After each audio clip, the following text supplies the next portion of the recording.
Has anybody ever had the experience of not being able to find the particular photo when they needed it?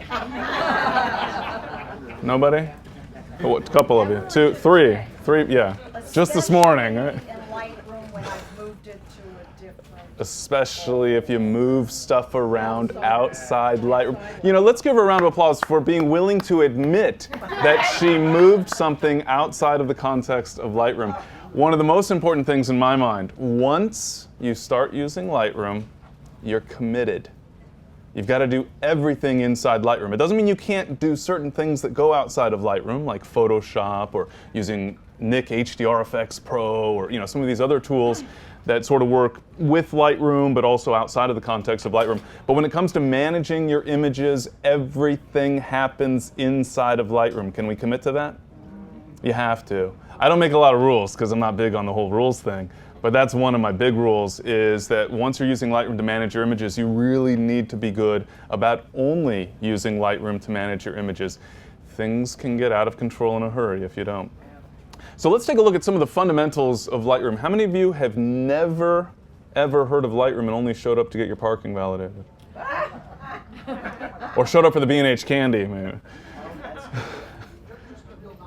Real novice, no problem. So Lightroom is, in my mind, sort of a complete workflow package for photographers. I think of Lightroom as what Photoshop would have been if it were invented now. Because remember back in the original old days, for those of you that remember back a while back with Photoshop, it goes back over 20 years now. You remember what image management used to look like in Photoshop? File, open. That's about it. That's about it. Okay, there was file info, and you could add some information. But by and large, there was no image management. And then we got Adobe Bridge, which is essentially the file open dialog on steroids. And that's pretty good, but Lightroom is a lot better for a number of reasons, many of which I'll highlight for you today. But one of the fundamental reasons that Lightroom is an improvement upon Adobe Bridge is that Lightroom is database driven. Doesn't that sound important? Remember that one for cocktail parties. It sounds very important. Lightroom is database driven. You've heard, I'm sure, of catalogs in the context of Lightroom. Lightroom utilizes a catalog, a data file behind the scenes to manage your images, whereas Adobe Bridge is, by and large, just an image browser. You point it to a folder, and it says, hold on just a moment while I examine the contents of this folder. Keep waiting. Someone will be with you shortly. And you've got to wait and wait and wait, whereas with Lightroom, you don't have that waiting game. For somebody like me who's very impatient, that works out very, very nicely. And so there's a variety of benefits in terms of overall image management, but to me, that catalog is one of the key, most important things. It is a topic, though, that tends to cause a little bit of confusion among photographers. That catalog, again, it's just a database. It's just information about your pictures. Lightroom is remembering information about your pictures so that it can share that information with you or display that information for you more readily, more quickly. So let's assume that, like me, you store all of your photos on an external hard drive. And you leave that external hard drive at home, and you get on an airplane. Guess what? With Lightroom, you can still see all of your pictures. You can still add keywords to your pictures. You can't develop your pictures, you can't upload your pictures to a website because you don't actually have the physical pictures, but you can still manage those images. And so that proves to be very, very helpful in a variety of situations, especially if you're like me and you don't spend very much time at home. So let's talk about that catalog structure. I hear a lot of photographers recommending that you utilize individual catalogs for different things. One of the more common examples I'll hear is that you should use a personal catalog for your personal snapshots, your personal images, and you should use a commercial catalog, so to speak, for your commercial work, your real photography. Sound good? Yeah, not really. The problem is, of course, what's the difference between a personal photo and a corporate photo, a commercial photo, one you're going to sell? Like, if you got a good picture of your kids or your grandkids, don't you think you'd sell them out to make a buck on your pictures? Hypothetically speaking. And so, where is that distinction? It could be a family holiday, but if you get some good images, you're going to try and sell them. And so, to me, a photographer really wants to just have access to all of their images all of the time. And I can assure you, Lightroom's able to handle a lot of images. My current catalog contains just shy of 250,000 images. It's eaten up just about the entirety of a 3 terabyte hard drive. You're welcome, B&H. And I constantly, it seems, have to replace that hard drive. Because guess what? Now I'm just about maxed out on 3 terabytes, so I've got to decide, am I going to get a 4 terabyte or a 6 terabyte hard drive to replace it? Lots and lots of hard drive space being consumed. But I'm able to work with all those images with Lightroom without any difficulty. Is it a little bit slower than it would be if I only had a few thousand photos in the catalog? Yeah, of course, but I hardly notice, quite honestly.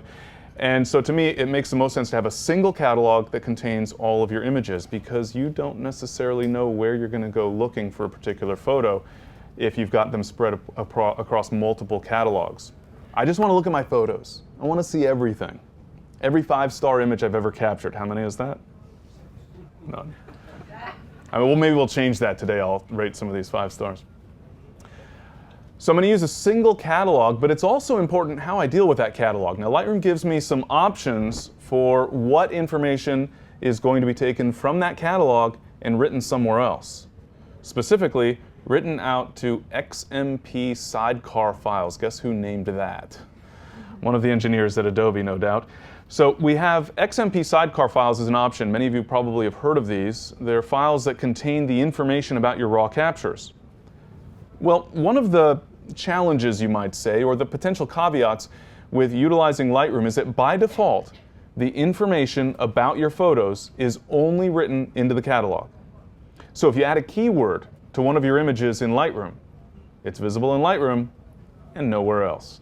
So if you go browse the images with Bridge, or you open them up in Photoshop, or use some other third-party tool to browse your photos, you probably won't see those keywords that you added via Lightroom, because again, Lightroom is only adding that information into the catalog itself, not into the files themselves. But you have the option to change that. Let's take a look at that option. On the Lightroom menu on the Macintosh platform, or on the Edit menu on the Windows platform, we'll find an option for Catalog Settings. We also have a button that'll take us directly to Catalog Settings in the Preferences dialog, but generally I just go directly to Catalog Settings. So Lightroom Catalog Settings. Now, for those of you who decide that you want to utilize more than one catalog, how many are there? But I just said only one. But you're going to anyway. You're not going to listen. All right. For the 3 of you who I'm watching, who are going to use multiple catalogs, I'm sure they have a very good reason, and I'll talk to them about it after the session. If you're going to use multiple catalogs for any reason, and there are still reasons, I joke about it of course, but there are reasons when you might, I just don't happen to espouse any of them, but these catalog settings are catalog specific. So if you have multiple catalogs and you choose to adjust these settings, it's important to keep in mind you need to adjust these settings for each of your catalogs. So you would need to have one catalog open, adjust the settings, go open your other catalog, adjust the settings. So for example, in my case, I mentioned that I only use one catalog, right? Total lie. I use all sorts of catalogs. One is my real, genuine master catalog. Another is a catalog that I use when I'm traveling only, because I've got a different catalog that I'm using when I'm on the road, and then I'll bring those into my main catalog when I get home.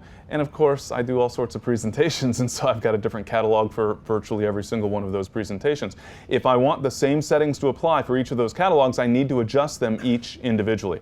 So in catalog settings, the key thing that I'm going to suggest that you think about, I'm not going to mandate that you turn this option on, but I think you should give some serious thought to it, and that is to automatically write changes into XMP. By default, that checkbox is turned off, which means by default, the information about your photos, the metadata, is only written into the Lightroom catalog, not into an XMP sidecar file for your raw captures. For those of you that might convert to DNG, that information will be written into the DNG, not a sidecar file. So you don't need to check that if it's DNG? You don't need to check that if you're using DNG, but of course I would turn it on anyway in case you do have any raw files floating around that were not converted to DNG. Are there any drawbacks? There's always drawbacks. There's always drawbacks. So if you write the information out to the XMP sidecar file, the advantage is twofold. Number one, if you, for example, browse your images with another browser, maybe Adobe Bridge, for example, you'll still be able to see the information that you added to those images. Also, if, for some reason, your catalog became corrupted or lost or damaged, that'll never happen, right? I hope. So far, so good. But if that were to ever happen, I actually wouldn't worry about it much at all. I'll talk more about this a little bit later, but I don't worry about losing my catalog because I write this information out to the XMP sidecar files automatically, so that if my Lightroom catalog blew up right now, all I had to do is make a new catalog and then re-import all of my photos and all that information. Well, not all information, but all information that I'm concerned about would be there in those XMP sidecar files. There's some exceptions that I'll talk about in just a moment. But first, let's consider the disadvantage. Let's consider why you might not want to turn on this option. You get back from a big trip, you're on safari in Africa, you capture 10,000 images in just a few days, and then you go into the library module in Lightroom and you select all of those photos and you add keywords to all of them all at once. And Lightroom says, sure, no problem, but hold on, because you said that you want me to write all of this information out to XMP sidecar files for 10,000 images. Each of those files is so very small. Those keywords that you're adding, they're so tiny, but there's 10,000 of them. And so your hard drive is going to be churning and churning and churning. You'll still be able to work, but it is going to slow things down a little bit. So there is a little bit of a disadvantage if you have a tendency of writing a lot of metadata out to a lot of images all at once. So updating location information or keywords and that type of thing to a large number of images, you will notice a little bit of a performance slowdown. I'm willing to take the slowdown because number one, I'm paranoid.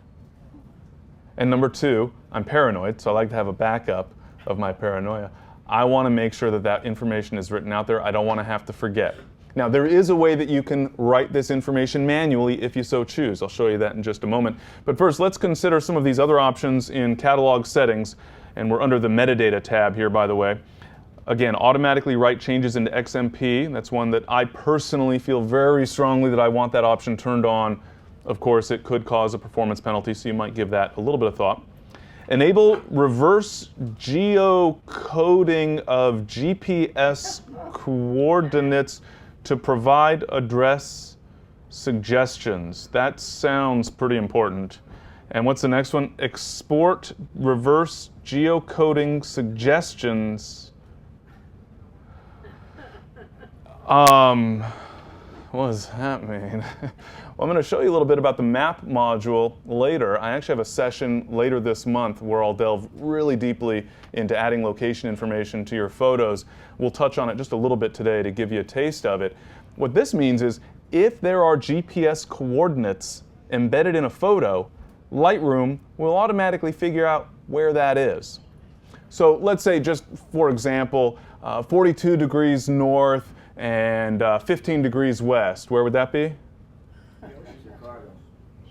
Somewhere in the Atlantic, somewhere. Yeah, Chicago. Yeah, I don't know. But Google Maps can tell us, right? And so can Lightroom, actually, via Google Maps, as it turns out.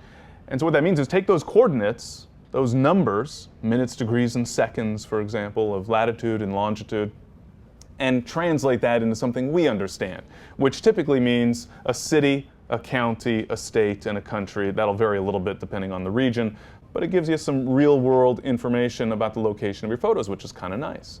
So I like having those options turned on. Can you think of a reason why you might not want to have that information turned on? Privacy, maybe? Keep in mind that when we export photos, we do have the option to remove most, if not all, of our metadata. So we can extract or remove all of that location information, for example, if we don't want people to know where our backyard is, or where the garage is that has that really fancy car, or whatever it was that you were Instagramming the other day, right?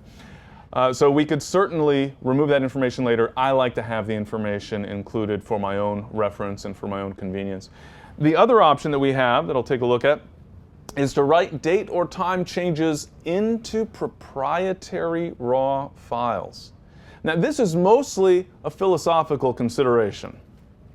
And I mean that for two reasons. Number one, it's philosophical in nature for me personally. It's actually not even philosophical. It's completely hypothetical. Because why would I ever write date or time changes for any of my images? If you forgot to change the time when you went to France, and it says you're shooting at 2 a.m. rather than at noon. Everybody hear that? She says, well, in fairness to her, she did say if I were to forget to change the date and time on my camera when I went, she said, to France, but it could be anywhere in a different time zone, right? Since she used the word if, I'm only mildly insulted that she would think that I would ever forget to change the date or... Okay, there was that once. Actually, there was that once when I actually remembered. Yes, this happens to me a lot. I blame jet lag. Is that fair? And so the question here is, if hypothetically speaking, you were to forget to change the clock on your camera when you cross time zones, and you tell Lightroom, can you please make an adjustment, shift this by 6 hours this way or 3 hours that way, or whatever the case may be, do you want it to write that information directly into the file so that it's as though you never forgot to change the date or time in the first place? Oh, yeah. Except, in fairness, I did mention my paranoid issue, right? That means that raw capture, your original, is being rewritten on your hard drive. Does that scare anyone? Hypothetically, at least. Yeah, a little bit. And that's understandable. Me, I'm over it. I'm okay with it. And so when, not if, as it turns out, I forget to change the clock on my camera, I make the adjustment, I leave this checkbox turned on so that those changes are rewritten to the raw files. Is it risky? Yes. But if you're a Facebook friend of mine, you've seen the pictures of me at Horseshoe Bend and you know that Risk must be my middle name. That or stupid, I don't know. For me personally, I trust that Adobe did a careful job of writing the code and is writing those files and that my computer's not going to crash in the middle of it. I'm reasonably comfortable with it. That doesn't mean you automatically should be comfortable. It probably means that I'm being a little risky, a little dangerous, but to me, I'm not really terribly concerned about it. But just be aware that it does mean that those files are being rewritten. There is a certain amount of risk inherent in that. So I prefer to have that option turned on. But again, the most important thing as far as I'm concerned is this option to automatically write that metadata out to the XMP sidecar files, because it means I don't have to think about it ever. I know that all of the information, well, not all, but most of the information and all the information that I really care about is being written out to that XMP sidecar file for each of my raw captures, so that if I lose the catalog, I still have my data. And if I use other software to browse the images, I still have access to that data as well. What are the exceptions? Only a few things. Only a few things. Pick flags, as it turns out, one of those things. So if you utilize pick flags, if you don't know what a pick flag is, don't worry, I'll talk about it in a moment. Pick flags are not recorded. Membership in collections, not written out to the XMP sidecar file. And history. Well, let's take those one by one. Number one, pick flags. We don't even know what they are yet. So, what are we worried about? Pick flags are basically yes or no. Do I like this picture or don't I? Can I use this picture or can't I? We'll address that a little bit later. So how do I work around that? I don't use pick flags. There's other options, as we'll see later. History. Why would I ever need history? That implies I made a mistake and I have to go back. It's not that I don't like having history, and every now and then I look at it, but I tend not to very much, because keep in mind that Lightroom is completely non-destructive in terms of the adjustments you apply. Really, it's just writing metadata about your photo, about the adjustments, for example, for the photo. So it's non-destructive. And so, the risks aren't all that great. I can always go back to whatever slider or pop-up or whatever it was that I used to apply that adjustment, and I can reverse it or turn it off or change it or whatever I need to do. So I'm not terribly concerned about history. Nice to have, but in my mind, personally, not a need-to-have thing. Collections, I just don't tend to use very much.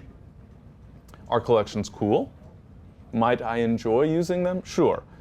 But I can also use keywords for essentially the exact same thing. And we'll talk about collections a little bit later as well. All right? So those are the settings that I think are important as far as the catalog. Again, that XMP option to me is the most important. But let's assume that you've been using Lightroom for years or days. You really like this option to write the metadata out to the XMP sidecar files, but you have a bunch of existing images in your catalog for which you've not done that yet. No problem. over on the left panel in the library module, I'm going to go up near the top and choose all photographs, all 109 photographs in this big catalog of images. And then I'm going to select all of the images. So I can use Command A on Mac or Control A on Windows to select all, or from the Edit menu, select all. And then I'll go up to the Photo menu. Sorry, Metadata menu. Up to the Metadata menu and choose Save Metadata to Files, or just press Command S on Macintosh, Control S on Windows. I'll go ahead and choose that option, and now any metadata that I've written, so keywords that I've added, additional information that I've added to those images, whatever it might be, has now been written out to the XMP sidecar files for all of those raw captures. When you take a raw capture, can you turn it at some point in time into a DNG so you can do these things with it? Yeah, can you take a raw capture, convert it to a DNG? Absolutely. You can do it during import and fact, and I'll talk about that momentarily. If you haven't done it, You can do it later as well. It can Yes, be done. it can be done.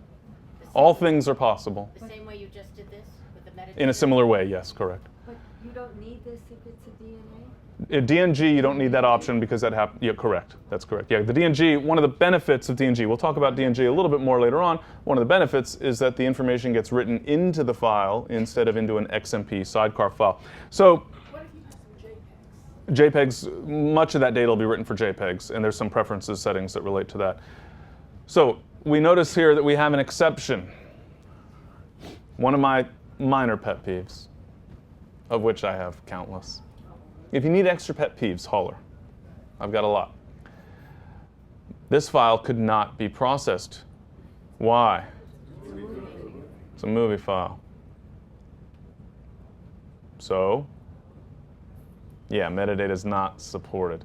Metadata that you add for videos, for movie clips, inside of Lightroom can only be put into the catalog, not into the file itself. Why? I don't think there's a good reason for that. It has nothing to do with Lightroom, by the way, and everything to do with the standards for video files that don't enable this metadata to be written out.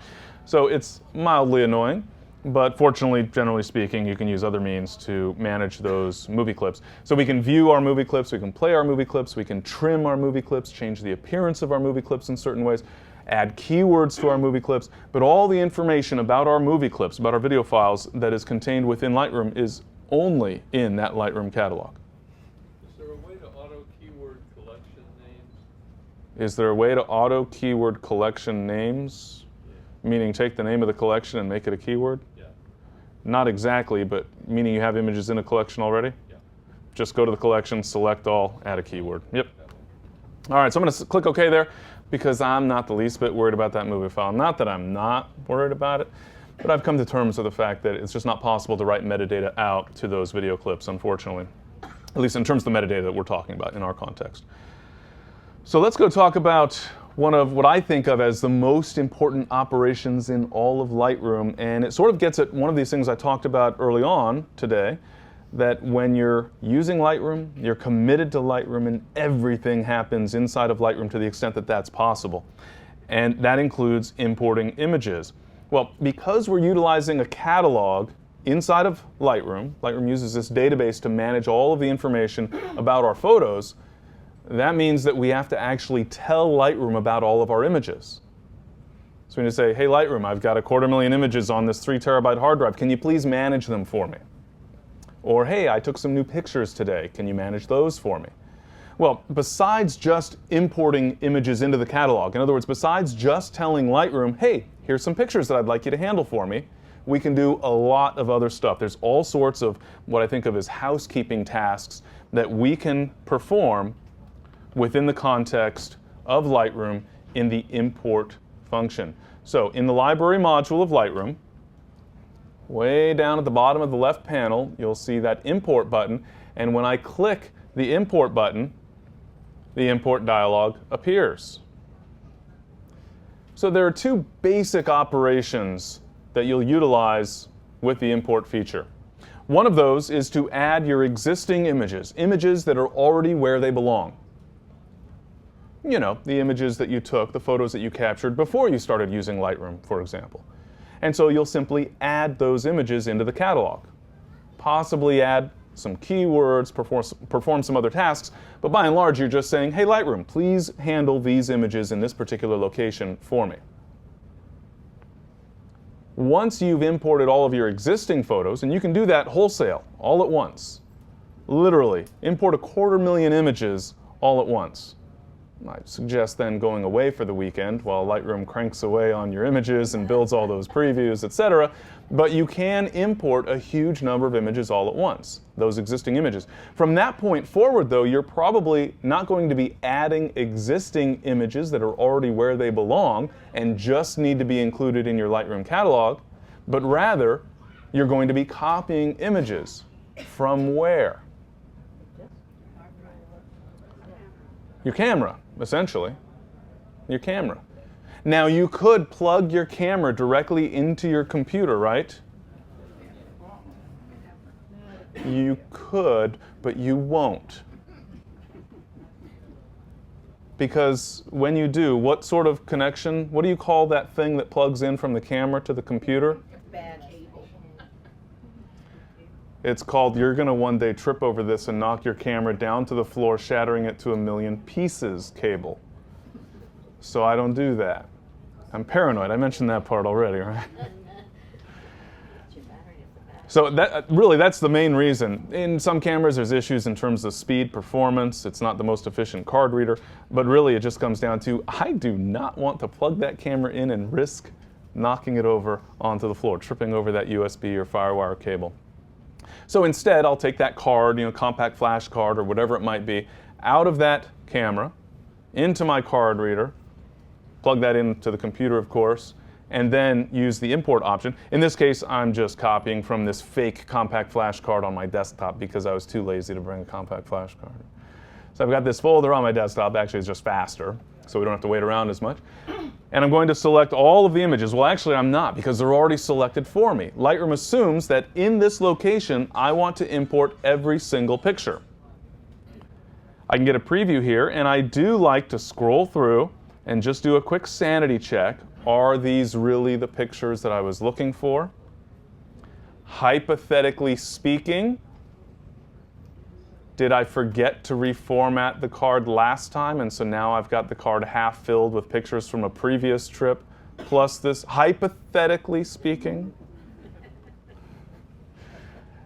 We'll talk about an option that addresses that in just a moment. But first, now that I've done this quick check, yep, these are the pictures I was looking for. I want to import these images into my catalog and do a whole bunch of other things in the process. My next option is right up here, top center. I can copy as DNG. I can copy as they are, so for example, copying a bunch of raw captures.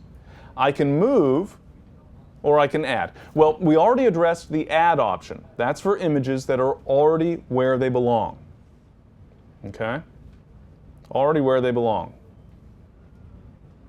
These photos aren't, because I'm using Lightroom to get them where they belong. I didn't already copy them through some other means, which I think is an important point, that I'm utilizing Lightroom for all of these tasks. We'll sort of run through those at the end of this little section. I'm going to move the images, right? Ultimately, am I going to move the images? No. Aren't you going to copy the images? Yeah, what's going to happen to the pictures after I copy them? I'll reformat the card, which means they're erased. Well, isn't the net of that?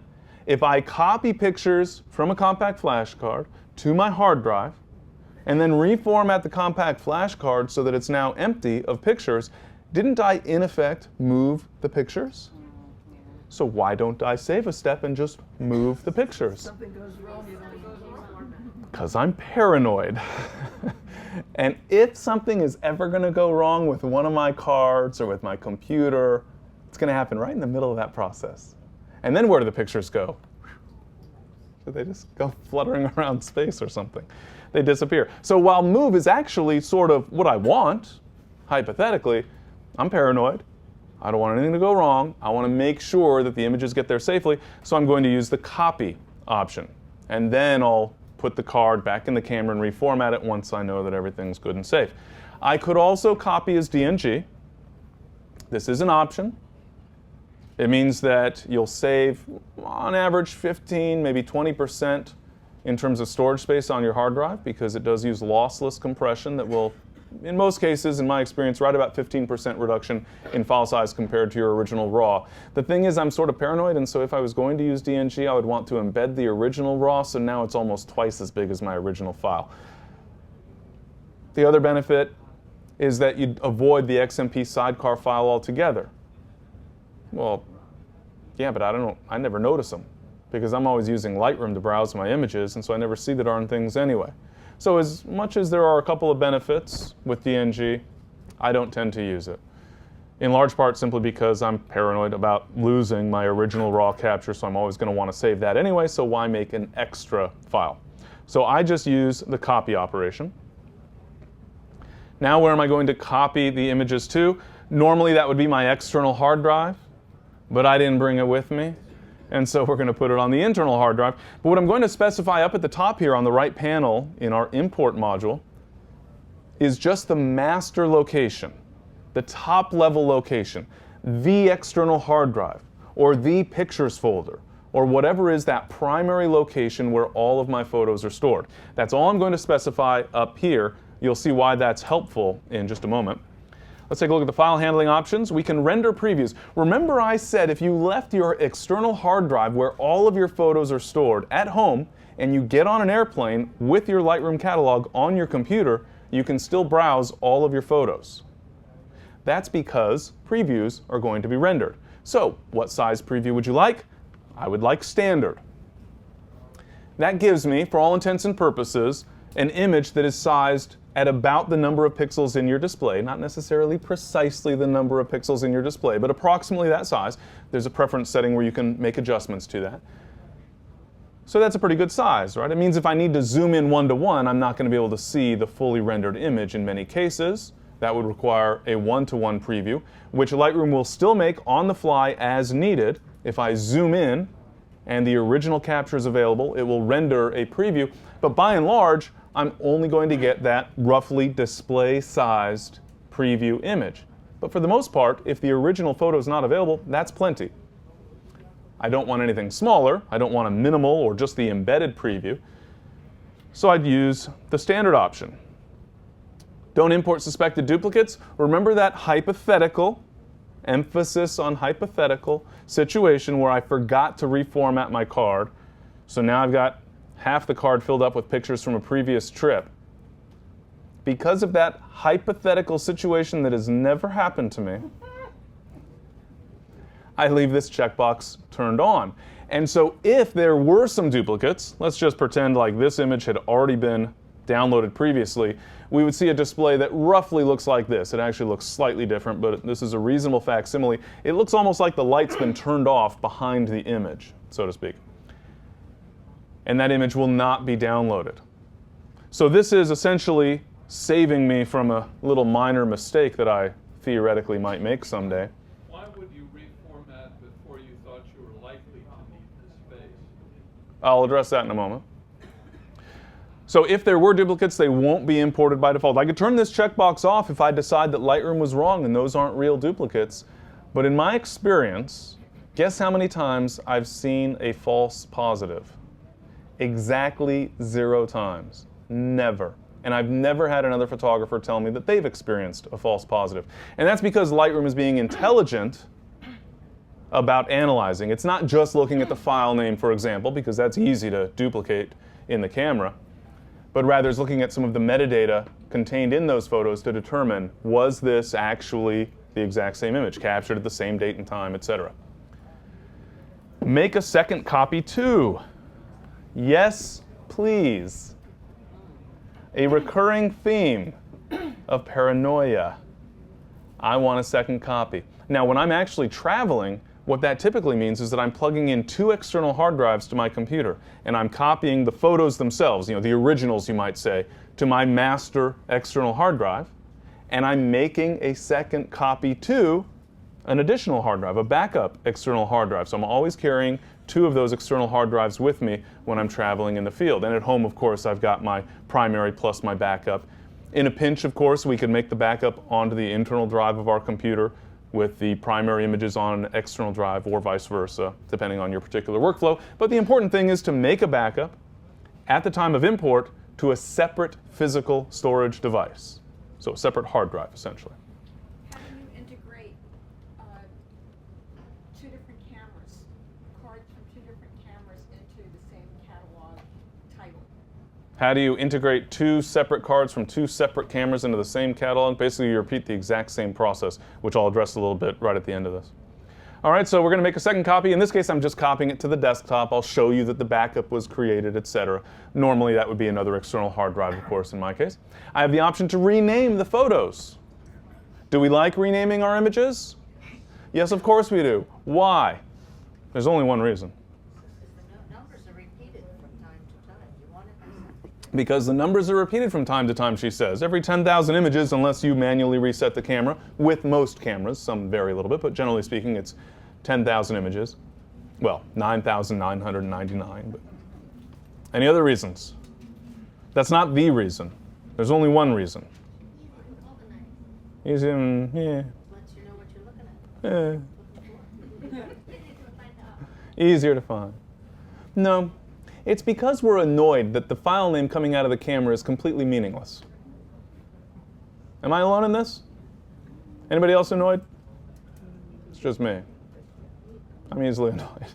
And are you also, well, are you, since you're the only one who's also annoyed, are you further annoyed that we only get 4 digits for numbers because I needed an IMG underscore or an underscore MG underscore or whatever file naming structure your camera uses? It wastes 4 characters out of 8 on meaningless information. Just give me an 8-digit serial number. That makes sense, right? But no, they don't listen to me. Is there a really strong reason to rename the photos? I put my keyword in my photo. Some keywords, yeah, but we're going to put those photos into a folder, and guess what? If you search by that, quasi keyword, the folder is going to show up, and guess what? All of the pictures contained inside of that folder will also show up because in the metadata in the catalog is the folder name. Totally unnecessary, but it makes us feel better, doesn't it? Anybody? Nobody cares? Totally apathetic. That's okay too. If you like to rename your photos, perfectly fine. There's nothing inherently wrong with it, obviously. Another good reason to rename your photos is if you share photos with clients. Maybe you'd like it to be, your last name and a number, or the client's name and a number, or something more meaningful. All sorts of good reasons to rename the photos. It just tends to be more of kind of this little pet peeve, at least for me. So I can turn on the rename files checkbox and I can choose, typically I'll use a custom name plus sequence option. I do edit that option because by default the sequence number only uses 2 digits, which means if I have more than 99 pictures, then they're not going to sort properly in order by file name. That is so silly. And so I'll change this. You can see I've already changed mine here to 4 digits. I can click that little pop-up right there, and you'll notice that I have also a 5-digit option if I need more possible images on a per folder basis, for example. Just by clicking at it on the pop-up. So the template here pop-up, I can choose a particular template, but then I can also edit. Or I could create my own. There's all sorts of options that are available there. We won't go into great detail on the file renaming templates, but you can specify. And in this case, I've chosen a template that includes that custom name, and so I'll type a custom name. Well, what should the custom name be for these photos? B&H demo. Well, let's see, where were these taken? Anybody know? These happen to have captured in Croatia. And so I can type in Croatia, for example. And you'll see that I have a start number here, that sequence number. So I'll start with 1. That seems to make a lot of sense. You can see I also have an indication of what that file name will actually look like. And you'll notice also, very, very helpful. I'm so grateful to the fine engineers at Adobe who decided that they should include this pop-up. I can specify whether or not I want the file name extension to be uppercase or lowercase. That's attention to detail, my friends. Do you start with zeros and then add the 1? Do I start with zeros? No. Oh, meaning do I need leading zeros? Because you didn't in that one. When you have 5 zeros, 5 I did 4 digits. So notice I have start number set to 1, but if you see the sample down below, it says 0001. It's doing the leading zeros for me because I chose a 4-digit sequence number. But yes, I do highly recommend making sure that you have enough leading zeros, as it were, a sequence number with enough digits to accommodate the number of images you're going to be including. I'm sorry? What about the date? What about the date? It's already built in. It's already there. It's already in the. It's already there. The camera knows when I took the picture. Unless Unless I didn't set the time right. Thank you for the reminder. Yeah, if I forgot to change the date and time, it might be wrong, but I can always correct that after the fact. I don't put the date in the custom name, no. Because I do put a month and year in the folder name, as I'll show you in just a moment, just as a personal habit. But I don't worry about the specific date in the file name, because for me personally, when I reference just the file name, I don't need to know the date of the picture. If I need to know the date of the picture, I just look in Lightroom and I can see that information very readily. So for me, I don't need it in the file name. If I want to search by date, for example, I'll just use the library filter and I can search by day, month, year, several days, whatever it might be. All right, develop settings. No thank you. Do you know why? Because we haven't even looked at the develop module, so we have no idea what that is. But this allows us to change the appearance of our photos. I personally don't like applying presets to a huge number of images. That implies that every picture deserves the exact same adjustments. My photos are all individuals who need individual attention. And so mostly my photos are just bad, so why would you bother applying adjustments? We'll just focus on the handful of halfway decent ones, right? Now, but generally speaking, I don't want to apply the same adjustment to all, but there's certainly reasons you might. If you're a wedding photographer, you always shoot black and white, you could use a preset to convert all of them to black and white, so at least that preview reflects the black and white appearance. There are certainly reasons to use those presets. I just don't tend to, especially during import. Camera presets in that list? Do I put the camera presets? Presets that you can put in that. Which ones are we talking about? Well, I'm just thinking of myself personally. I'm shooting infrared. Right. And if you want Sure. Yeah, if you're shooting infrared with a camera that's been converted, you still end up with that red color cast, for example, then sure, convert to black and white, meaning desaturate in that process. There are reasons to apply presets. I think you're thinking maybe of the process version options, where we can apply the settings from the camera to make it look like a JPEG would have looked and all that fun stuff. But in any event, there are certainly arguments in favor of applying batch adjustments. I don't tend to utilize them, but you do have that option here at import. Metadata. We can add metadata to our images at import. Here's the trick. Theoretically, we're going to create a metadata preset that we're going to apply to every single picture we ever take. So, what sorts of things can we actually add to that metadata preset? Copyright information. So here let me go select that particular preset. This image is copyrighted. How do we know it's copyrighted? Because we filled out a form and we mailed it to the Library of Congress. No, because I pushed the button. It's copyrighted the moment I push the button. The moment I take that picture, I created it, it's mine. There are other statutory issues to consider as far as filing with the Copyright Office, but the photo itself is copyrighted, so I'm going to mark it as such. The copyright, I could put my name and all rights reserved and make it look all official, whatever I like. My copyright info URL, I just put my website address in there. I can also add contact information. So my email address, for example. The key thing is to keep in mind we want to only add information that would apply to every single image we ever take.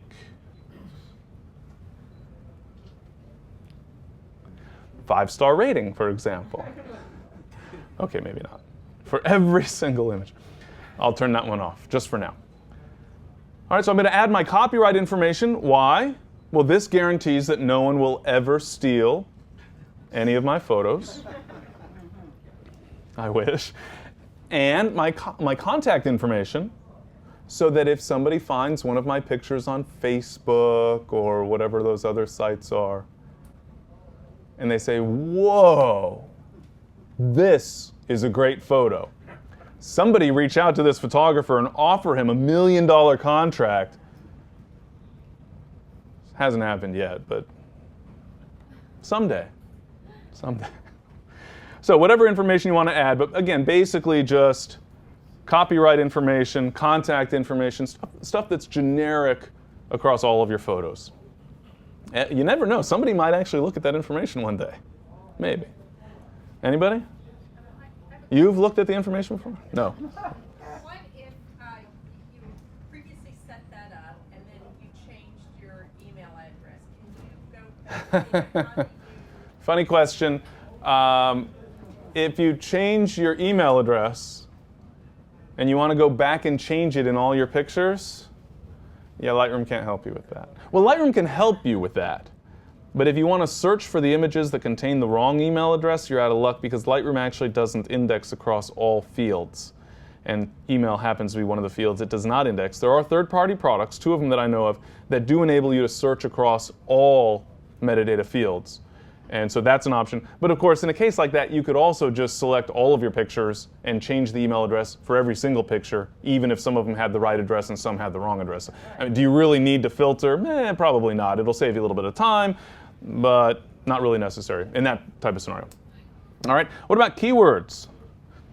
Well, this again is sort of similar to the issue we just addressed as far as metadata, in that we need to be thoughtful. We need to be careful about what keywords we're going to add to these images. Let's take a look at all of these images and consider what keywords might we add. Ooh, I see waterfalls, I see a statue, I see a sunset, I can go on all day like this. Yes, I see city streets, I see a trademark violation that McDonald's should probably know about. I see all sorts of interesting subjects. But remember, these keywords that I'm assigning at import are going to apply to all of these photos. So I need to be careful about what are the contents or what are the keywords that would apply to all of these images. Well, suddenly that narrows the field a little bit. I'm sorry? They are all Croatia. So there we go. There's Croatia. Oh, I'm sorry? I didn't hear. She said 2012. Oh, 2012. I could put 2012, but I won't. Because the date's already in metadata. I'll be able to search on that, which we'll see a little bit later. So I don't even bother. Here, at least, for keywords. What else? Is Lightroom smart enough to know that Croatia's in Europe? Does it auto-nest keywords? In this context, no. I would say that Lightroom's not smart enough to automatically figure that out for us. We're going to address very briefly today the map module too, by the way, which does give us another piece of that. So Croatia, Europe. Travel. Could I put travel? I was traveling when I took these pictures, but would I sort of categorize them all as travel photos? What do you say? Yeah, because it's an I mean, maybe you'd say, well, the waterfall, that's a nature photo. I don't have an answer for you. I'm sorry. But can't you just But add it's- nature? You can add that later. We can add the individual photos, yeah, absolutely. So the question is, what would we add to all of them? Would you add travel? You could. Yeah, I believe so. If you think of all these photos as travel photos, by all means.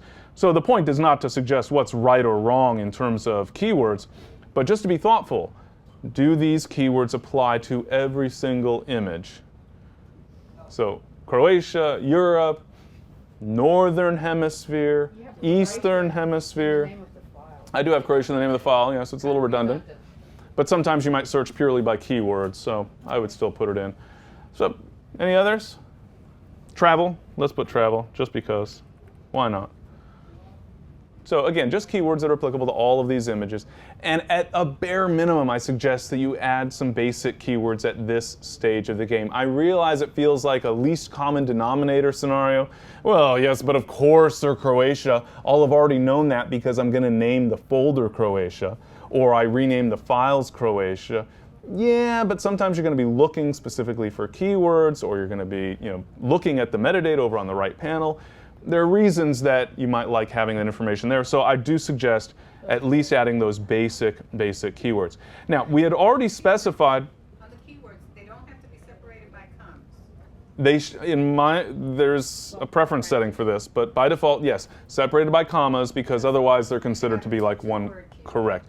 Like Pacific Ocean could be one keyword effectively, in a manner of speaking. All right, so under the destination section, remember, destination we already specified. Normally I would call that the external hard drive that I use for storing my photos. In this case, we're using the pictures folder on this particular computer. But I also can specify that I want to put those images into a subfolder. So the reason that we only assigned that primary, that top level destination originally, is so that we have a little more control, flexibility, and efficiency later on, which we'll see in a moment. I'm going to specify that I want to put these images into a subfolder. What will I call this subfolder? And I think this, well, here, let's mouse over and double check. September, yes, I was right. September 2012. So the approach that I take, which is not necessarily the approach that you should take, but hopefully it's insightful and helpful in terms of thinking about what that folder structure might look like. I think of my images as being grouped together based on a photo shoot. Now, if I were a real photographer and somebody actually paid me money for pictures, then I might go into a studio on a particular date at a particular time for a particular client, and it's very clear cut. However, I'm what we in the business call a random photographer, which means I just take random pictures of random things at random times, depending on whatever random location I happen to be in at the time. So I still, though, think of my images as being part of a photo shoot. And that might be a several weeks trip to Europe, or it might be an outing on the streets of New York for half a day, or it might be just playing around with a new lens, you know, whatever the case may be. It could be a couple hours. But however I think of those photos. Now, I don't mean to sound apathetic, but I don't care what you think about my photos in terms of their organizational structure, because I don't get to call you and have you tell me where the pictures are. I'm the one who's got to do that. Or in your case, you got to do that. And so this is my base level organizational system. How do I think of the photos as being grouped together? So these Croatia pictures were taken over the course of 1 week, but that was over the course of a 5-week trip to Europe, where I spent 3 weeks in Austria, 1 week in Croatia, and 1 week in Italy. It is a very difficult job. Thank you. Appreciate the sympathy. So, what folder do you think these photos would really go into? Europe? In my mind, this was Croatia. In my mind, that was basically 3 trips. Because the 3 weeks in Austria, I spent in a studio the vast majority of the time recording training videos.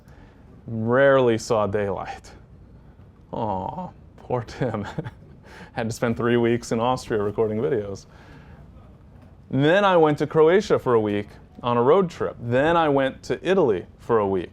And I think of those as 3 individual segments. Could I have thought of those as one big trip to Europe?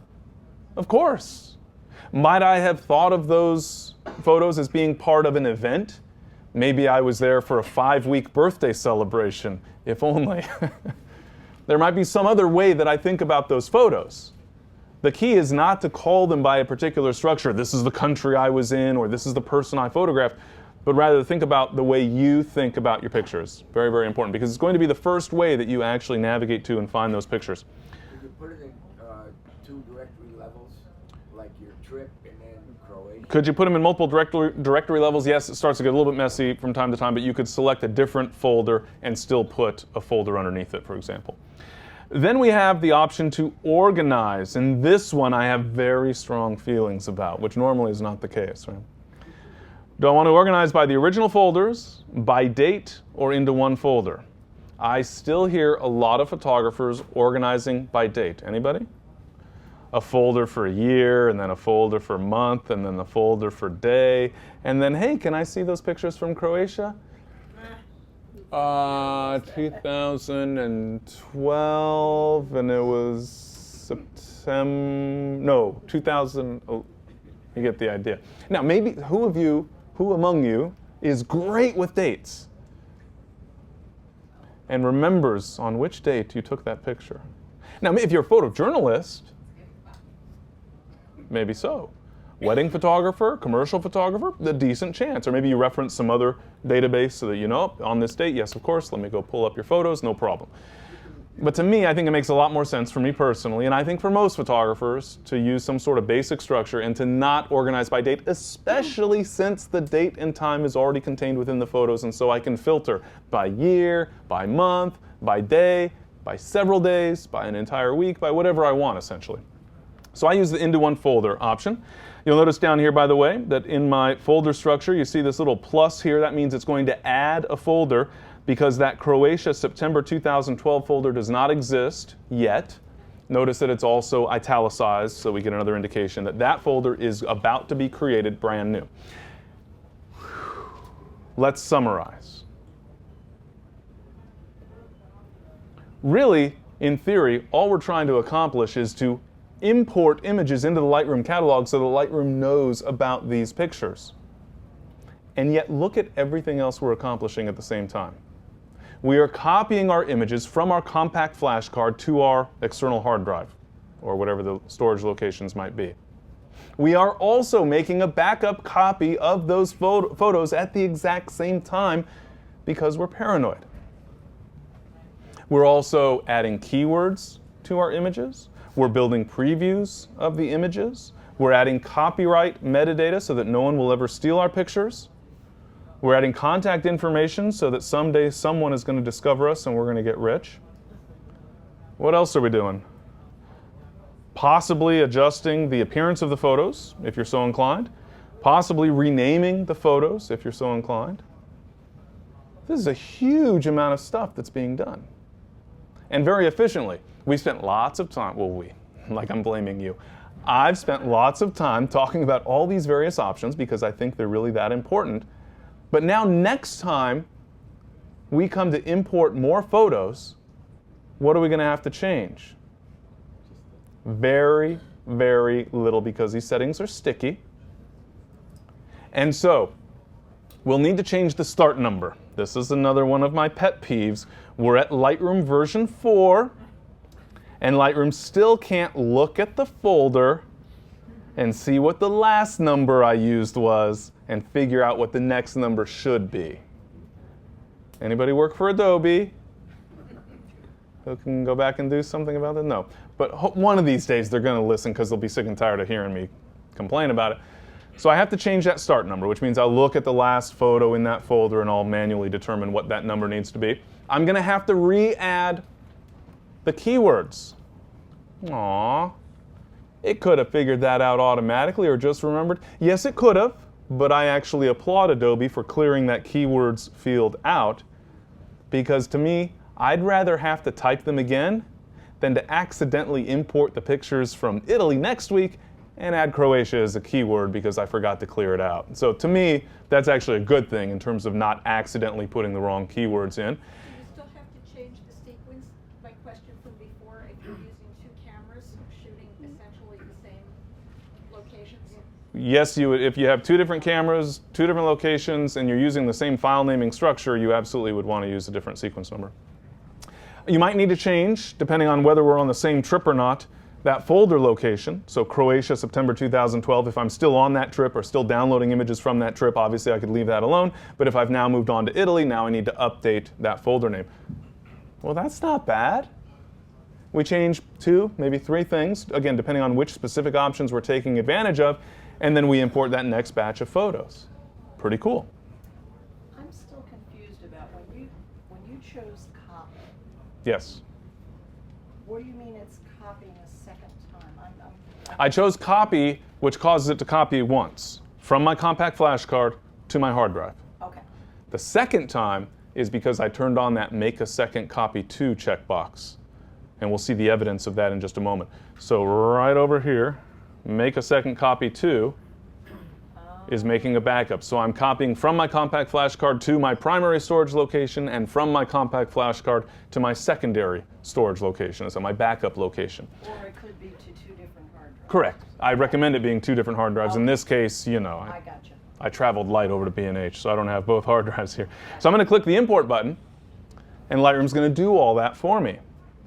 So it's copying the images, into the folder that I designated, in the location that I designated, and making a backup copy that I designated, and doing all those other things. It's numbering. Very, very cool. Yes, in this case also renumbering.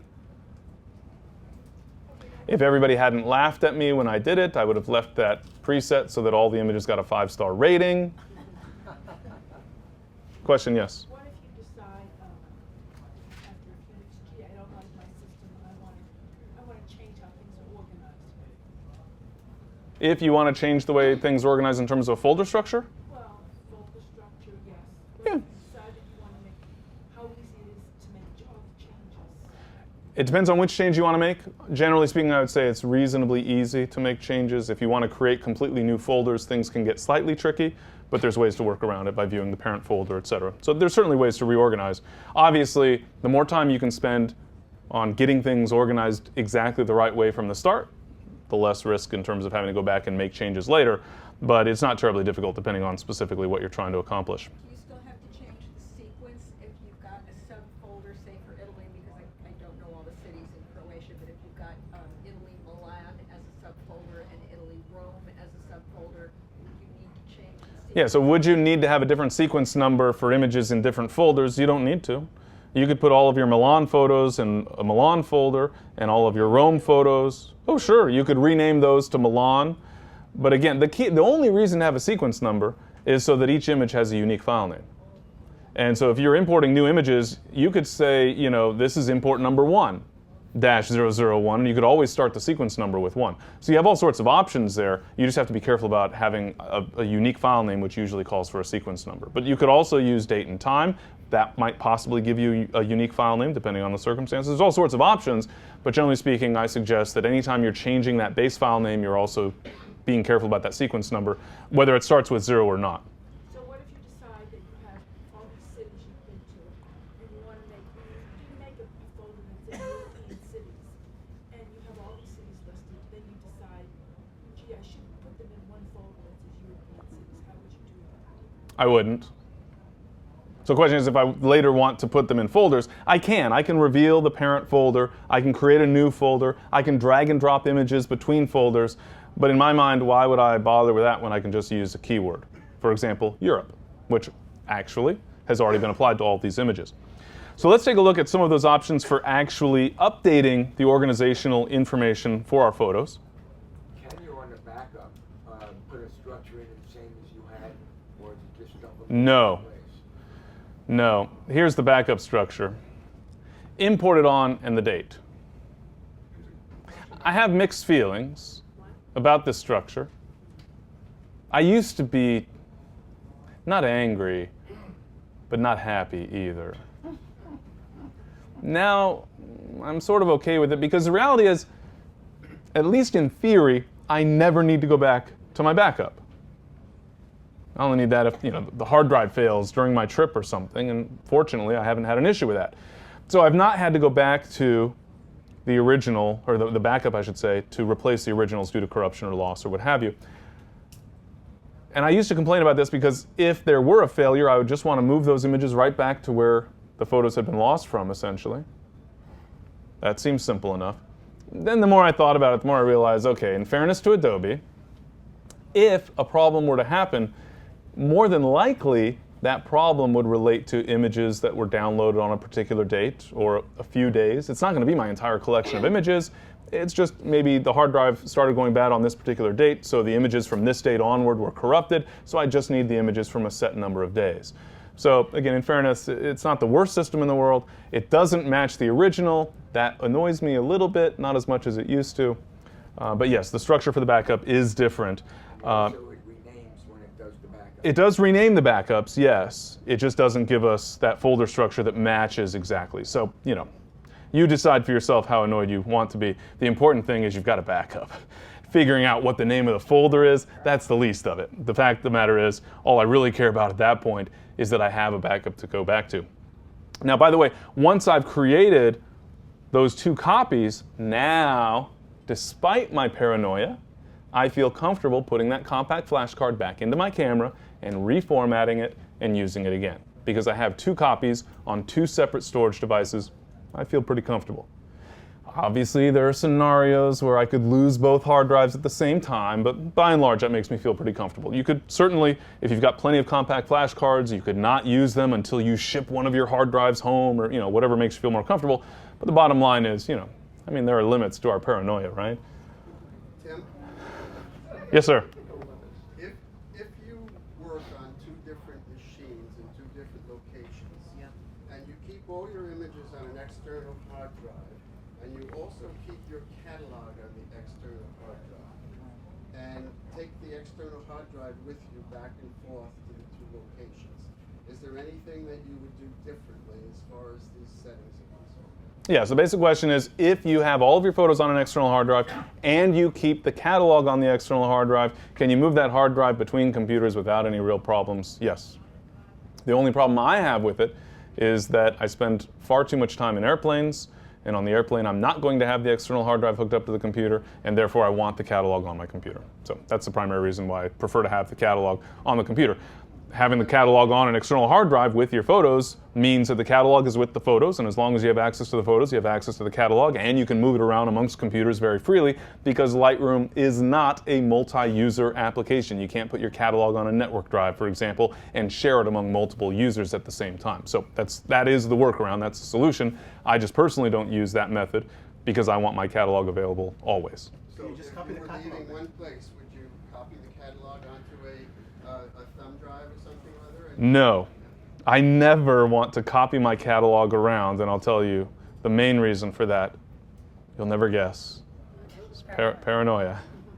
Yeah, the problem in my mind, and this can be done with great success, but it only takes once to forget which copy is the latest copy, or to think this is the latest copy, and you copy it over that copy, and that's not the copy that you were copying when you thought you were copying the copy. And now you lost all that work you did today. And that could be a lot of work, depending. So can it be done? Absolutely. But I've had enough situations of sharing documents among multiple people where you lose track of who made the latest changes to which copy of the original and which one's not even the copy. No, it's why it's why I have a love-hate relationship with Google Docs, because now multiple people can work on the image all at once because it's stored in the cloud. There's a hate part to that love-hate relationship, but there's a love part too. If we had that sort of capability with Lightroom, and there are some ways you could work with Dropboxes. I mean, there's ways to work around that, but to me, it just makes me uncomfortable. So it's not that it's not possible, that it can't be done, and it can't be done effectively. My paranoia gets in the way. You wouldn't put a catalog in a Dropbox, would you? Would I? No. No. All right, so let's take a look at how we're actually now going to identify which images we actually want to work with. There are all sorts of options available. Yes, sir. That's okay. To recap, one thing you said is that keeping the catalog, there's a choice about keeping it with images or Sure. on the computer. Is that a checkbox, so to speak? Could you just explain? It's just a matter of where the catalog is physically located. So you can create a new catalog, or you can move your catalog onto the same external hard drive where your photos are, for example, and then open the catalog from that location.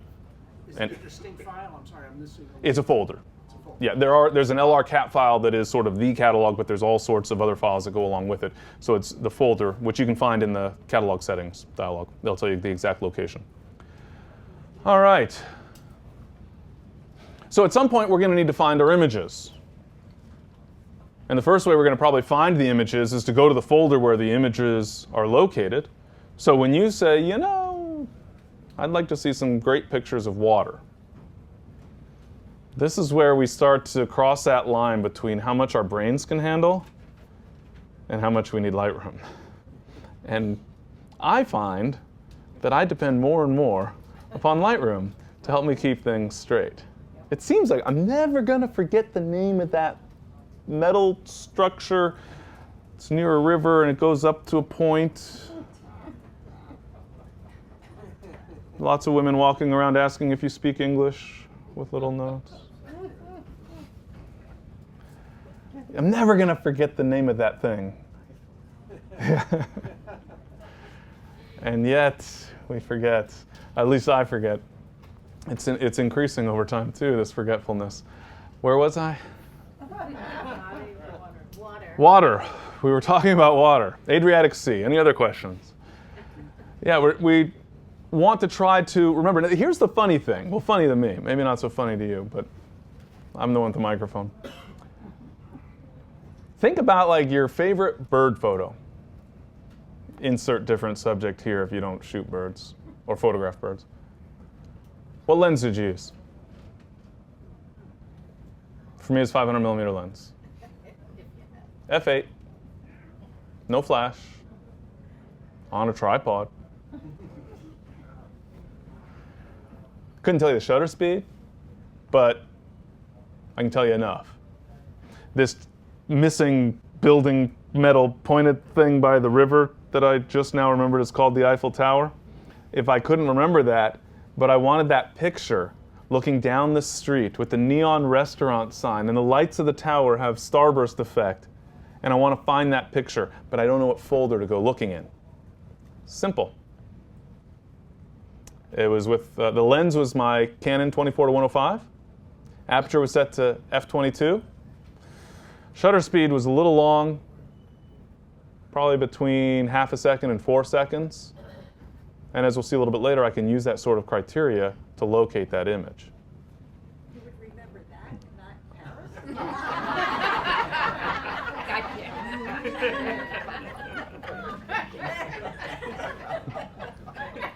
Oui, oui. Yes, I would remember that it was 24-105, f/22, somewhere in the general vicinity of 4 seconds shutter speed, but I'm not going to remember that it was Paris. It could happen. Could happen. No, I would never forget Paris. Ah, the shopping. Yeah. But there are other criteria you might want to use. There's lots of criteria built into the images, essentially. When were they taken? Well, when was I in Spain on that cycling trip? 2008 or 9, probably. And it was during the Vuelta a España, which I think is usually in September, approximately. So now I can filter by dates. But what about images that don't really meet criteria that I can remember in terms of metadata? How about I just want to see my best shots from Croatia? Well, that's easy, sort of. We have a variety of different options that are available to us. Remember, I mentioned pick flags, and I don't use them because pick flag information is not written to the XMP sidecar file, and therefore, if I lost my catalog, I'd lose my pick flag information. So instead, I just use star ratings. If you prefer pick flags, it's okay. You're backing up your catalog regularly, you're not worried about losing it, you have trust in your storage system, etc. That's fine. Star ratings are written? Star ratings are written to the XMP sidecar file, yes. So if you want to use pick flags, we can navigate to an image. Typically, of course, you would probably go through all of your images, I think, I recommend, so that everything gets some sort of decision about it, every image. So you could pick an image. You can press the letter P, as in pick, on the image in order to assign a pick flag to the image. Or you can press the letter X on your keyboard to assign a reject flag to the image. Yes, we can right-click on the image. We can go up to the menu. We can even add these options on the toolbar down below the image by clicking on this little pop-up over on the far right of that toolbar to choose that we want flagging, rating, or color labels, etc. available there. So lots of options. I tend to use keyboard shortcuts just because I find it faster. I also tend to sort my images based on capture time.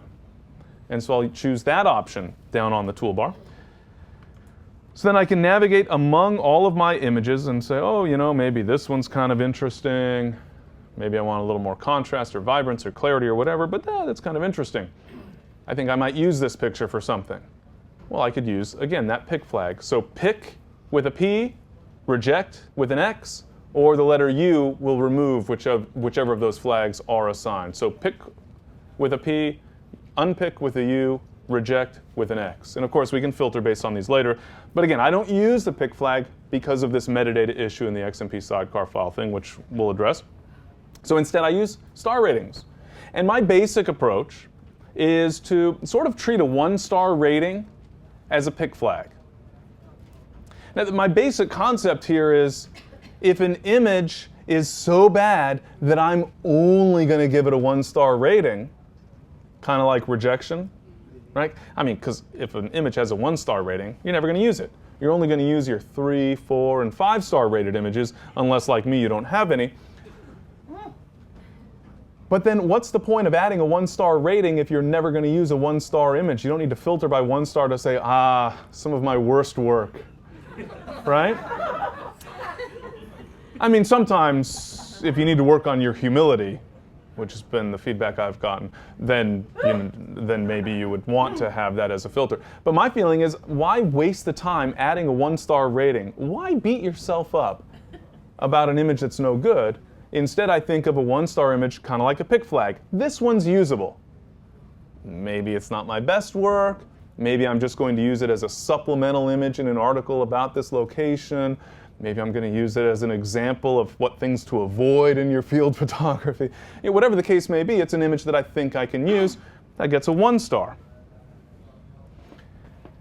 Then I might come back to the images later and promote some images. So I'll filter through, I'll go through all of my images and which ones get a 1-star.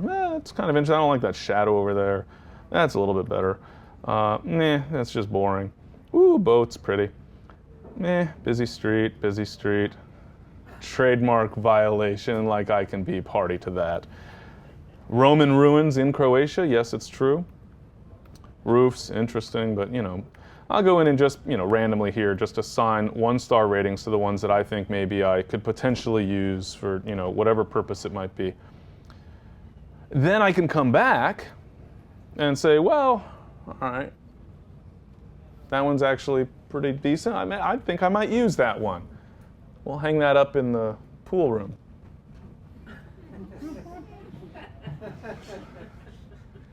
And then I might promote that. And my basic approach is, when I'm initially reviewing images, I'll usually only use 1 star.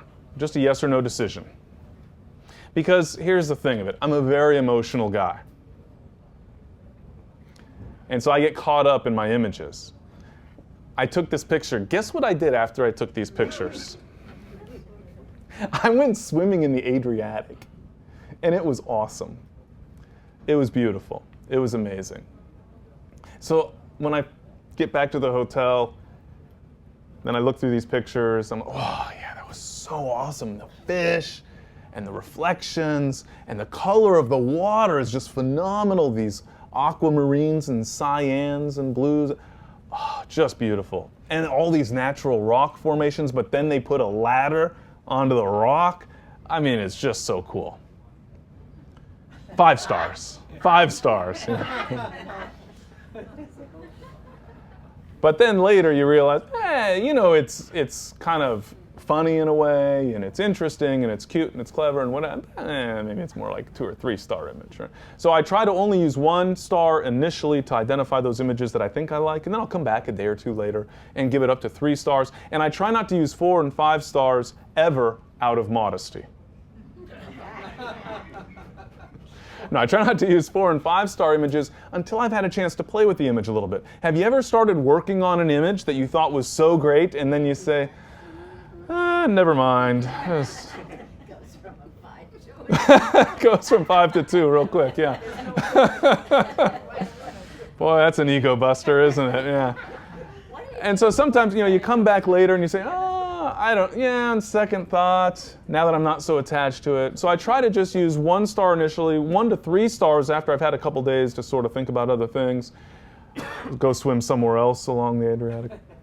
And then 4 and 5 stars not until after I've really had a chance to work with the image, maybe even print the image, but I really start to feel like, okay, it's been a couple weeks, and whatever the case may be, I've gotten over the sunburn, and now I can reevaluate the image a little bit differently.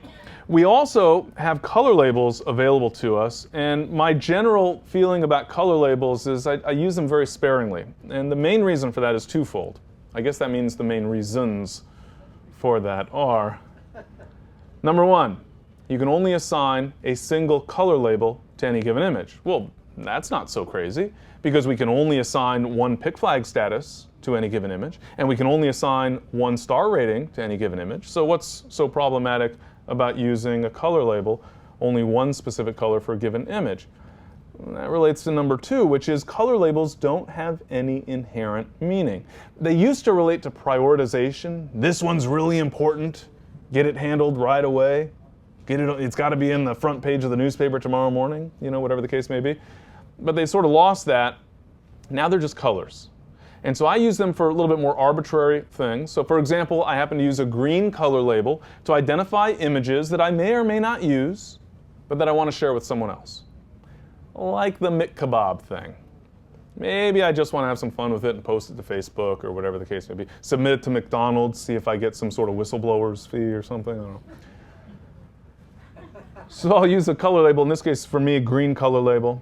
Yellow color labels I'll often use for images that belong in a group, and so individual captures that are part of a panorama or part of an HDR. I could certainly use a keyword for that purpose, but I use a color label just because I've gotten in that habit. So here, for example, I could press the number 8 on the keyboard. So for those star ratings, of course, 1 through 5 give us a star rating. 0 removes a star rating. 0 stars, in other words. Otherwise, 1 for 1 star, 2 for 2 stars, etc. Then we get up to 6 for the red color label, 7 for the yellow color label, 8 for the green color label, 9 for the blue color label. I'm sorry, purple. We ran out of numbers. No keyboard shortcut for the purple color label. Sad, isn't it? And those stick in metadata. Those do stick, yeah. What do you do with the ones you don't feel that you want to keep? What do I do with the pictures that I don't feel like I want to keep? No such thing. It's true, actually, except there are some photos randomly that actually my shutter was failing. So frustrating. So every now and then you wait for the decisive moment and then you press the shutter and the shutter decides not to actually open. A little frustrating. So I had lots of black frames. Those I delete. But by and large I don't delete images, in part because I just feel like, number one, it's not worth all the trouble. Hard drive space is cheap, it's really not getting in my way. I'm going to filter my images based on star rating or what have you anyway, so no harm, no foul.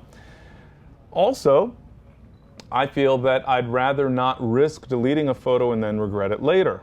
Sometimes that out-of-focus picture ends up being, the last picture you have of somebody that's very important to you, or whatever the case may be. And I have examples in my own life where I look back at this photo and realize, if this were a digital photo, it would have been thrown away.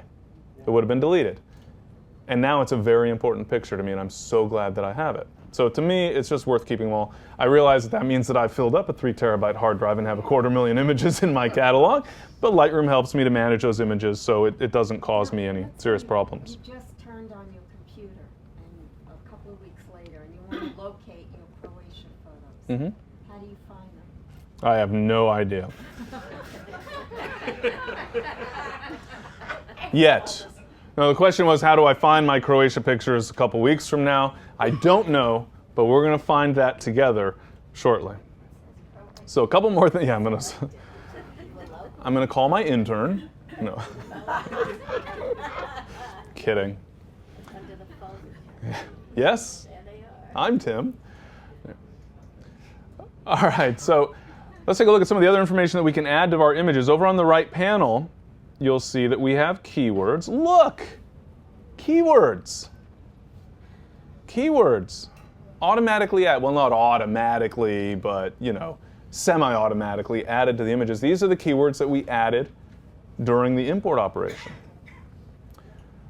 Well, what other keywords might we add? Rooftop. So let's watch this. Don't follow along or write notes or anything. I'm going to click here. See, it says click here to add keywords. So I'm going to click here to add keywords. Rooftop. How's that? So the sequence that I used there is to select multiple images, click here to add keywords. So I clicked there, I typed keywords, I press enter, return, look, rooftop, keyword added. Feeling very proud of ourselves, aren't we? This, over on the right-hand panel, right over here. So now we're going to go take a look at another rooftop photo. Check this one out. Chimneys. No rooftop keyword. They were selected. I click on one picture. Here, I'm just going to click out here. I'm going to click on one picture, hold the Shift key, click on the last image in the sequence. All 3 images are selected. Rooftop. Go to my second image in the sequence. No rooftop. Those of you who read my Pixology magazine already know the answer, don't you? The Lightroom snafu. Lightroom view snafu, I think I called it. This is one of the little caveats, one of the biggest caveats, one of the most important caveats worthy of looking up caveat in the dictionary to make sure I'm using that word right. Lightroom has this funny thing about the view that you're using to view your images. Right now I'm using what's called the loop view. In other words, look at the whole picture. Kind of zoom in, remember loops with slides? Zoom in on the picture. I want to see just one image, I want to scrutinize it. So even if I have multiple images selected, I'm working with one picture. If I want to update metadata for multiple images at the same time, I need to switch to the grid view. I need to switch to the grid view. So bear in mind, loop view for working with one picture, grid view for working with multiple pictures. Oh, it can be a zinger, let me tell you. So my recommendation is when you want to work with multiple images, don't use the film strip down on the bottom of the Lightroom interface to select your images. Always select in what I refer to generically as the preview area. In other words, it's where we're looking at our images or previewing our output, etc. Always select using that area, which means if you're going to select multiple images, you have to be looking at multiple images, and therefore you must be in the grid view. You can switch back and forth. You've got these buttons down here on the toolbar, on the far left of the toolbar, below that preview area. The leftmost button is the grid view. The second button is the loop view. Those other two are the compare view and the survey view, respectively. We need to be in that grid view, but we can also use keyboard shortcuts. The letter G on the keyboard takes you to the grid view. And of course, the letter E on the keyboard takes you to the loop view. Because as we all know, loop ends in E. It's true. Yeah, enlarge is one way of thinking of it.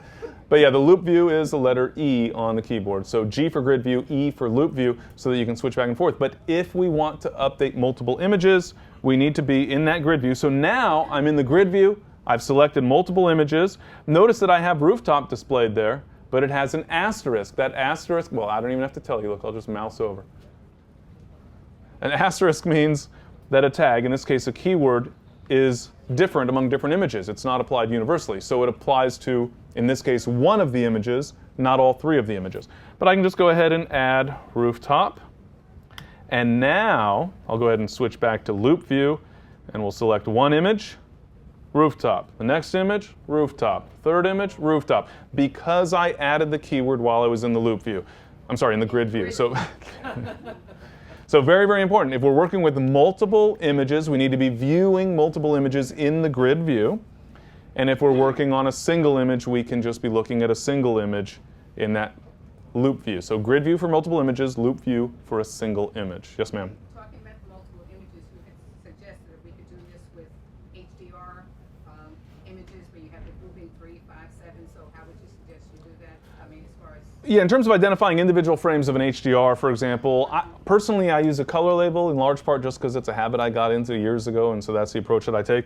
But you could also use keywords, which in a lot of ways makes more sense, frankly. And so I don't think I have any HDRs here, but let's just pretend like these are individual frames of an HDR.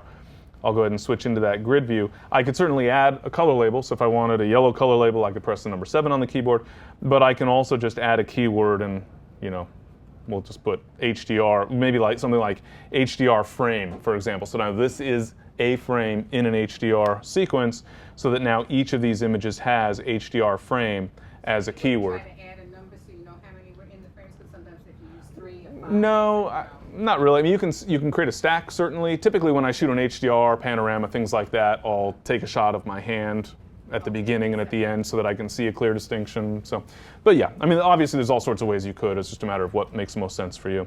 Tim? Yes? I seem to recall that you don't really need to go into that click here to add keywords. You don't. You can just comma Correct. and put it in at the end of the sequence. That is correct.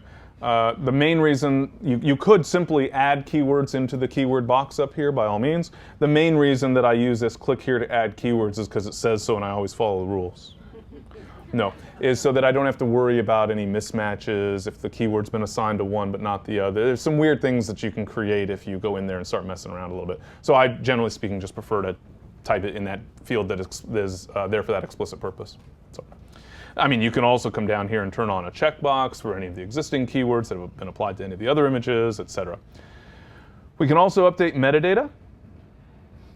Now, here is something that I think not enough photographers take advantage of in terms of being able to add additional information. That's not to suggest that you should sit down for every single picture and type out a title and a caption so that you know exactly what your motivation was for that photo and what the subject was and when that statue was built and when it was stolen and when a replica was built in its place.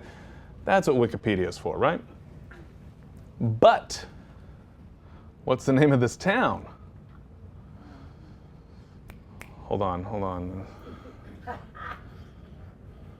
I couldn't get this because I was at dinner in Rabac, Croatia. Anybody been there? Who's been to Croatia, by the way? Is it beautiful? Yeah. Oh my! If you have not been, put it on your list. It wasn't on my list, and then somebody said, you got to go. And that person was from Austria, and the first time I went to Austria, I said, meh. And then I went, and it's one of my favorite countries now. The coast, especially the Istria Peninsula in Croatia, gorgeous, gorgeous, gorgeous, and great swimming. So I'm in Rabac. Great sailing. At dinner, great sailing. Oh my gosh, yeah. And the water, so beautiful, so beautiful. Oh, it's amazing. And you've got the blue and cyan. Oh, it's amazing. I can go on all day, but then I run out of Lightroom time. So I'm at dinner with this family from Switzerland, and they're speaking German. And whenever I hear German, I pretend like I understand, because I spend typically about 2 or 3 months a year in Austria, and so I've picked up a little bit of the local language. Well, anybody from Austria? What do you call the language? German. Not in Austria, you don't. It's Austrian, but it's German. No, it's Austrian, but it's the same. No, it's not the same. But the food is the same. No, it's not. They're very particular. I love them, but they're very particular. And they're very particular. So they speak German. What I immediately want to know, because do you know what I call my version of German? Menu German. Because about the only time I get to practice German or learn any German is when I'm at a meal in Austria and I'm reading the menu and trying to figure out what the heck I'm going to eat. And so I can read a menu like nobody's business, but that's about it. And I can count to 100. That's all. So whenever I hear somebody speaking German, I want to know where they're from because I pretend like I have insider information and I actually know what the heck they're talking about when I don't, and so I ask. And it's usually one of 3 answers. I mean, usually it's one of 2, right? Germany or Austria, but it could also be Switzerland. This woman's from Switzerland. We tell her that we're doing this trip all through the Istria Peninsula and where we're going next. Oh, you should stop in Opatija. That was the word. How do you spell Opatija? Well, that's the name of the city. She says it's like the Monte Carlo of Croatia, which is true. I didn't really care for it, nor did I care for Monte Carlo. Maybe it's because I don't have enough money. Whatever it takes to remember where the heck this place was. Am I going to want to know that information later? Yeah. I don't, maybe. But I'd rather put it in there and not need it than try to figure it out later. Because what if I need to know about that statue? Statue of woman with bird in Croatia. Google. And that actually probably would work, actually, now that I think about it. But better to have that information up front. So what I'll do, at a bare minimum at least, ideally while I'm on a trip or while I'm involved, I mean, obviously in the case of travel, it's a little straightforward. This could be applied in a wide variety of different ways for different scenarios, depending on whatever it is that you're doing. But what I'll do is kind of sort of day by day go through the images and identify the location. So let's see, up to here is Porec. But isn't that why you have the GPS? Yeah, but that's a different session. Okay. Yes, that's why I have the GPS. Part of the reason, but it doesn't work for everything necessarily, depending on what I've done, which we'll address. So I'll at least add porec. Of course, it's the C with a little arrow thing over that, but it's okay because I'm never going to remember that later anyway, so I'm just going to write it like English version, so to speak. So I can add porec. I can come down and, let's just go find, this is these rooftops. Obviously I'm not selecting every single image here, but I'm going through my key subjects or the places I actually remember or whatever the case may be. This, of course, anybody recognize rooftops? No, I didn't make it that far south, unfortunately. This is Versar, V-R-S-A-R. Yes, that actually is the name of a city. And we've got, down here somewhere, this was in Rabac, and so I can add Rabac, et cetera, et cetera. You get the idea. And I put it in keywords, for me personally, generally speaking, because that way I've kind of got everything all in one place. Could I go into location or subject or IPTC metadata information? Of course. Opatia, like that. So at least some basics. These waterfalls, where were they? Anybody been there? Pretty cool spot. That's Plitvice Lakes National Park. How long am I going to remember that? How long am I going to remember how to pronounce that? Not very long. So I want to get that information in there. So whatever information I can remember, and just quickly, I'm not going to spend hours and hours adding footbridge over the lake with water flowing underneath and green foliage in the background on a slightly overcast day. No, I just want the basics, mostly so that when I do find the photo, I'll know what it was, where it was, what the key subject is, what's special about this place, whatever the case may be. If, for example, it was a famous artist who made that statue, maybe I'd put the artist's name, those sorts of things. But also, of course, so that I can find those images a little bit later. Now, when it comes to finding the images, that's when this information really becomes handy, of course. And so you have to figure out that balance. It's a delicate balance. Now, one way of getting past this whole delicate balance issue is to just get free interns and have them do all your work for you. Anybody? If you find any, let me know. Yeah, obviously you've got to make this balance in terms of how much time are you going to spend adding this information versus how much time are you going to save locating the information. It's a difficult balance because probably most of you would rather be out taking pictures than inside keywording pictures. Am I right? So it is a little bit of a tricky balance, but at least some basics, at least key subjects. Along the way, of course, I'll use a variety of other tricks to help add additional information into the photos. So, for example, if I'm going to photograph a church, guess which picture I'm taking first? Or last, if I forgot. Almost every church has got either a cornerstone, is that the right word? No, but that's the one over the arch. Is it cornerstone? That doesn't sound, is that it? For some reason it didn't sound right when I said it. Anyway, you know what I'm talking about. The little thing there that's etched and says what year the church was built. Oftentimes the name of the church, or it'll have a separate plaque, or at the entrance to the square there'll be a sign, or whatever the case may be. There's going to be something around there that's got a sign that tells you what this thing is. And so I'll go through and I'll actually take pictures of these things. Entering a national park, you take a picture of a sign on the way in, whatever it might be.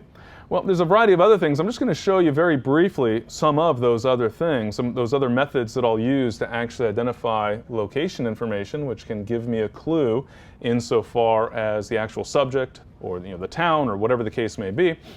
And that is to utilize location information. Now, one technique that you can use when it comes to adding location information to your photos is to utilize a camera that does it for you automatically. Like, you see this espresso? Doesn't that look like a nice cup of espresso? Let's go back to that shop and have another, except I don't remember where it was. So let's go find it. Where does all the best espresso get made? Yeah, Venezia, Italy, of course. So I click on a little push pin associated with my espresso photo, and it takes me to the map, to the specific location on the map in Venice, along the Grand Canal.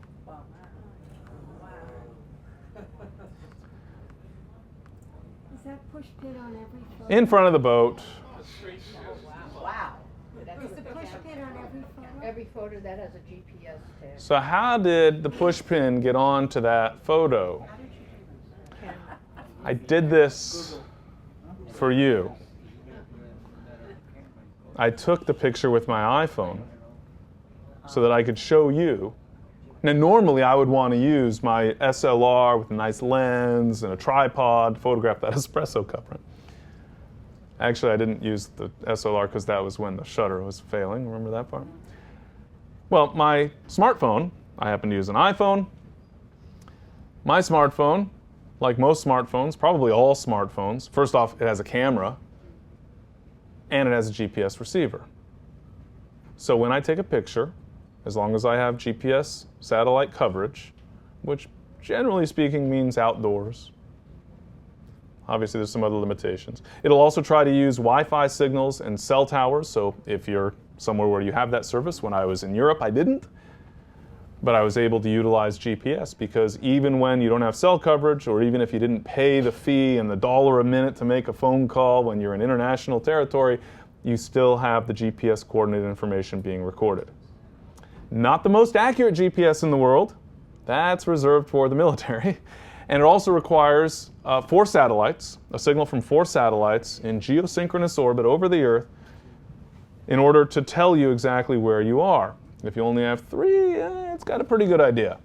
And so your accuracy will vary a little bit if the signal's not being picked up very well, if you kind of ducked into a building or what have you. But it does a pretty good job. You could also buy a new camera. There's a lot of compact cameras, little point and shoot cameras that have GPS built into them. Very cool. I know the Canon 6D has GPS built in, so you could upgrade or downgrade as the case may be. I don't know of any Nikons yet. Does anybody happen to know if Nikon's got any built in? To my knowledge, not yet, but I'm sure it's not going to be. Yeah, on the compact side, but not on the SLR side that I know of yet. Give it time. Or you can take a device and add it onto your hot shoe mount. Both Nikon and Canon have them. I know there's third-party devices as well. They're limited in terms of which specific camera models they support.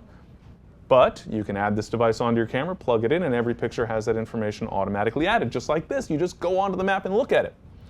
But another thing that I will very often do, I'm going to switch this back to my roadmap view. Another thing that I will do, I'm going to switch back to a different set of images here, is take reference photos. And so, for example, here is a reference photo. This is me. That ice is slippery. That's me. Let's see how accurate it was. I haven't even actually looked.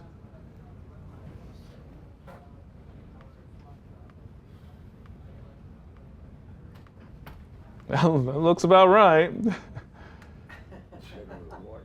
Yeah. So this is what is called 5 fingers. Here's a picture of 5 fingers. See that lake in the background? See that drop-off right below me?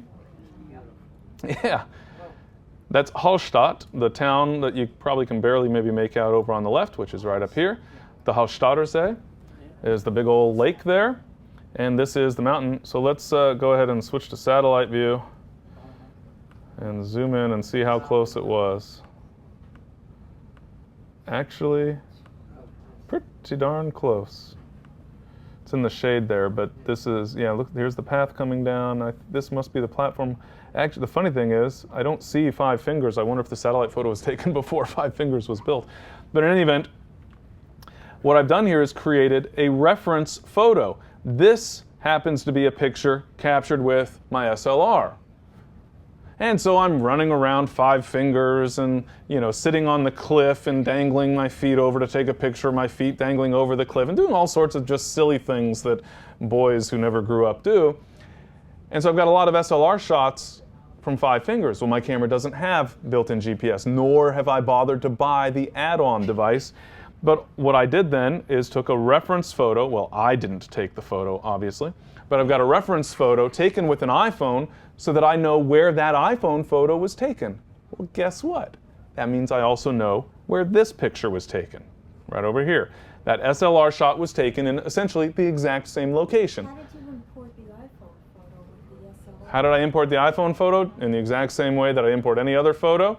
I plug my compact flash card into my card reader, into my computer, except in this case, the compact flash card is permanently embedded inside the phone, and the card reader represents essentially the cable that I plug into the bottom of the phone, plug that into the USB port, and import in Lightroom just as though it were any other camera, any other card. It's included with your SLR photo. Absolutely, because I brought them all into the same place because they were all from the same trip.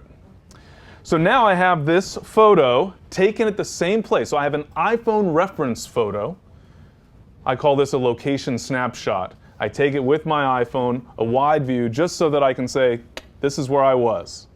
Now I can take any of my other images, for example, this photo captured with the SLR, without the benefit of GPS information, and now that I know where it was taken, right there, I can add location information to that photo with a simple drag and drop out onto the map. Is that awesome or what? If you think that's cool, for a limited time, just if you think that's cool, at the end of the month, I think November 28th, I believe it is, I'll be right here in this same room showing you all sorts of other cool stuff in terms of location information that we can add to our photos. It's actually pretty remarkable. I'm a huge, huge fan. In my mind, the map module is enough reason. How'd you get to the map module? Right up here, the map module. The map module is new in Lightroom 4. As far as I'm concerned, that feature alone is worth the upgrade price to Lightroom 4, bar none. Now, of course, we still have to find our pictures. Well, if they're on the map, then we just find them on the map. So if I'll go into all photographs, I'm actually not even sure with this little subset of images, I don't even know how many were iPhone shots, etc.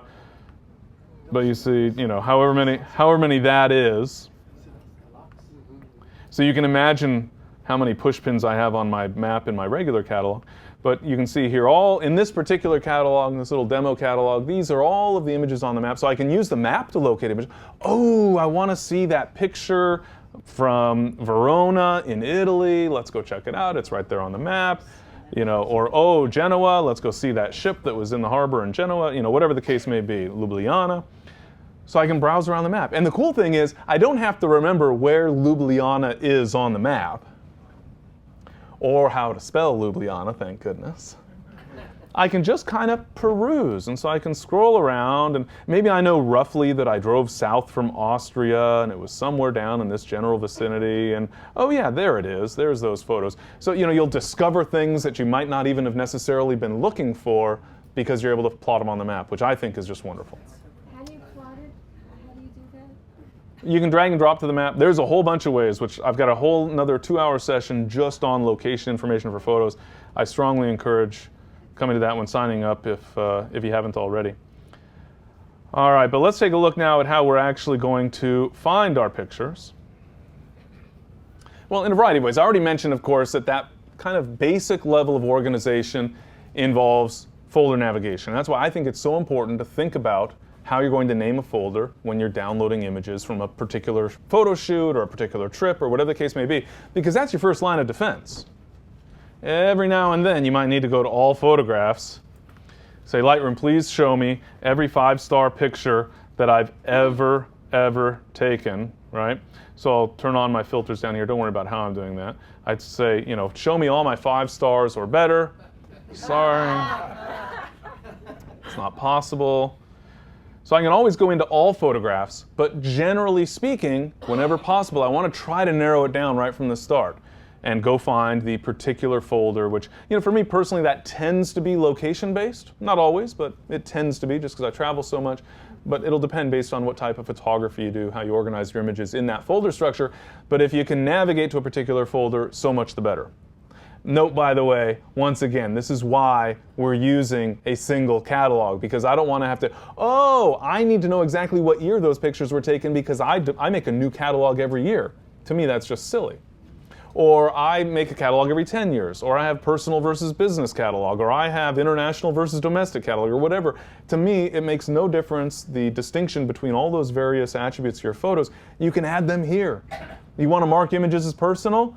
then make a keyword personal, whatever the case may be. What's the size of your catalog for those quarter-life pictures? What's the size of my catalog? I don't know. Probably about 500 gigs, I would guess. No, not that much. It's relatively small. If you include all the previews, though, it's reasonably large. I can take a look and tell you later. The database itself, the LRCat file, is not large. What's large is all those previews, and I couldn't tell you off the top of my head. But I mean, they add up. Yeah. But that's fine. Yes. Yeah. Sometimes on the top of the text attribute and it disappeared. I couldn't find where they are on the top. You mean like that? Yeah. I don't know. You mean when it's sometimes visible and sometimes it hides? Yeah. It is weird.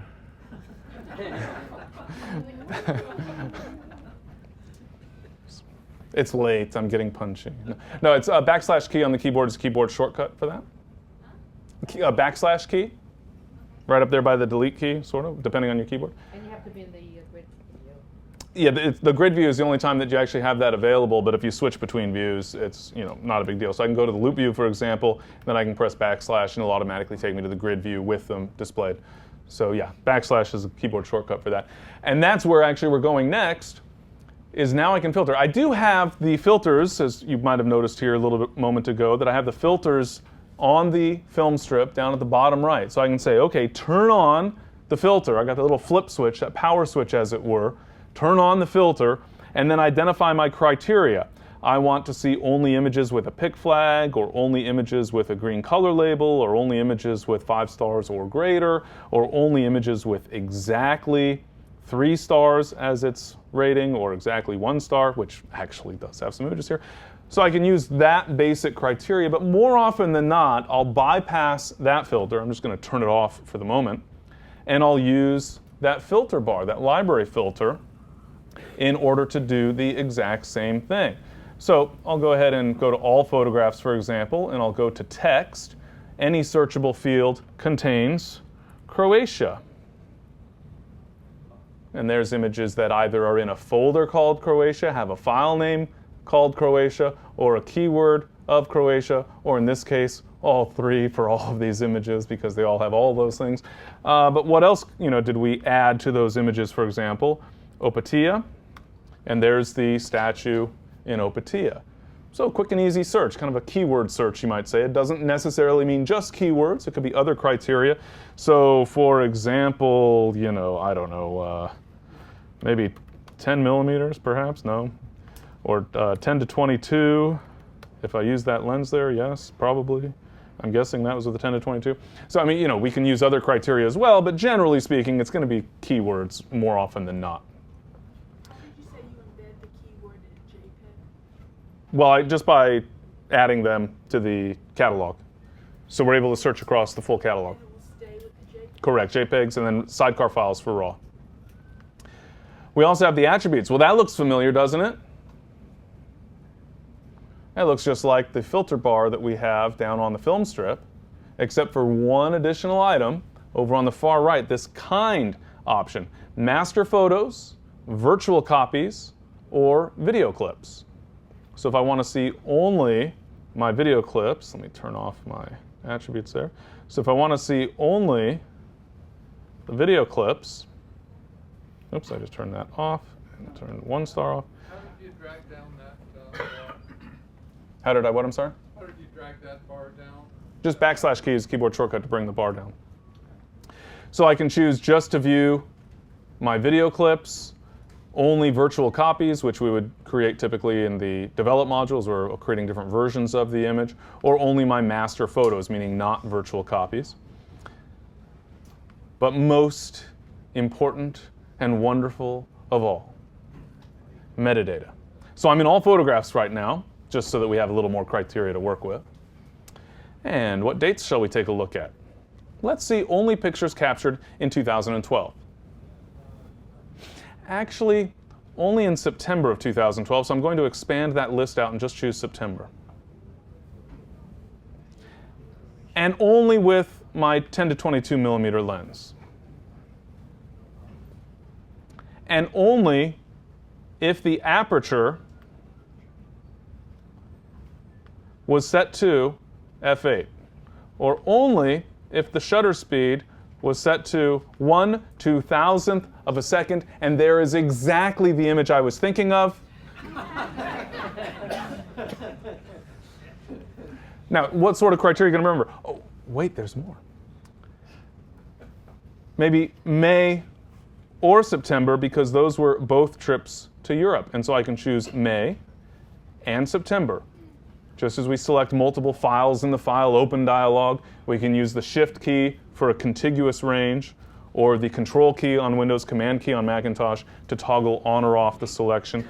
So, I don't know. I want September of 2011 or September 2012. I'm looking for September photos for the calendar. I don't know. You make up your own ideas of why you might search for different criteria that span across different dates, different lenses. I want September pictures that were taken either with the 10-22 or with the 24-105. And I want to see apertures of f22, because when I'm trying to make starbursts, I always set it to f22. Or, what in this case it was f22 to get a longer exposure. Whatever the case may be. The point is that we can use all these various criteria to help us locate specific images. That might include information that we've added to the images, obviously. So if I also then want to search for, I didn't add keywords to the, no, I didn't. No, I didn't add Plitvice. But the point is that we can use additional criteria. So I can use that text attribute, so I can search all photographs for Croatia, for example, but I only want to see Croatia pictures taken in September 2012 with the 7D and the 10-22 millimeter lens at f8, et cetera, et cetera. You get the idea. But wait, there's more. What if 4 columns isn't enough? Over here in the top right, see a little pop-up menu? I can add a column or remove a column. So I can add a column. Let's use a more real-world example. What are we going to start with? Aspect ratio. No, not 4/3 or 16:9. What I'm talking about here is vertical versus horizontal. So I'm going to go to all dates, portrait versus landscape, because we're looking for a magazine cover, hypothetically speaking. So we can use all of this different criteria to sort of mix and match. I want to see every 3-star or greater image with Croatia as a keyword that is in a vertical orientation, et cetera, et cetera, et cetera, so that I can find just the best Croatia picture for the magazine cover, or whatever that criteria might be. So I have all sorts of opportunities for filtering down specific images. There's certainly other ways that we can navigate around those images and find specific images, finding specific images, or every image that has a particular keyword, for example. But to me, this library filter is probably the most powerful way to actually identify or locate specific images.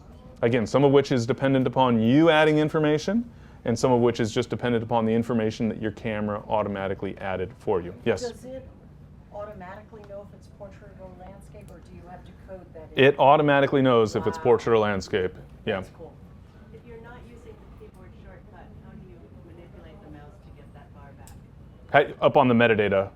Is it metadata or view? View, sorry. See how often I use the menu for this stuff? So yeah, view, show filter bar. And it's a good little note, by the way, for those of you not familiar, all of these things that are up on the menu, you'll notice that those that have keyboard shortcuts, and this is not a Lightroom thing, this is just a typical application thing, the keyboard shortcut will be shown over toward the right of the command if that command actually has a keyboard shortcut, so we don't have to look too far. Show metadata for target photo only, that one doesn't have a keyboard shortcut. But if we want to enable the painting, that's the Command K funny looking symbol thingy for using the painter to draw keywords and that sort of thing, to add keywords and whatnot. What is the name of the folder? When you search it, what is the name of the folder? Actually, that's a really good little extra piece, this little bonus, which I've also written about recently, actually. Let's say that you're looking for a specific photo like this. We just found this picture of the statue in Opatia, and now we want to know what folder it's in, but not just to know which folder it's in. I want to see other pictures in that same folder. I want to see, do I have any other pictures of this statue, or other pictures taken in the same location, or taken on the same day, or whatever the case may be. I can right-click on that picture and go to folder in library, and that will navigate me to, you can see on the left-hand panel now, the folder highlighted, it will take me to that folder of that image, which means now, you can see, for example, over to the right of it, I have the other picture of that particular subject. So just right-click on the image and go to folder in library will take you to that location. So no matter how you found a photo, whether you're just filtering based on all photographs or you're going to all photographs and you're using all these different criteria, you can drill down to the exact folder and that same image just by right-clicking and choosing Go to Folder in Library. Really, really handy command. So I'm happy to stick around and answer additional questions, but that's all the time we've got for the actual session itself. I'll be here for a little while. Thank you very much, you guys. It's been lots of fun. Hope you learned a lot.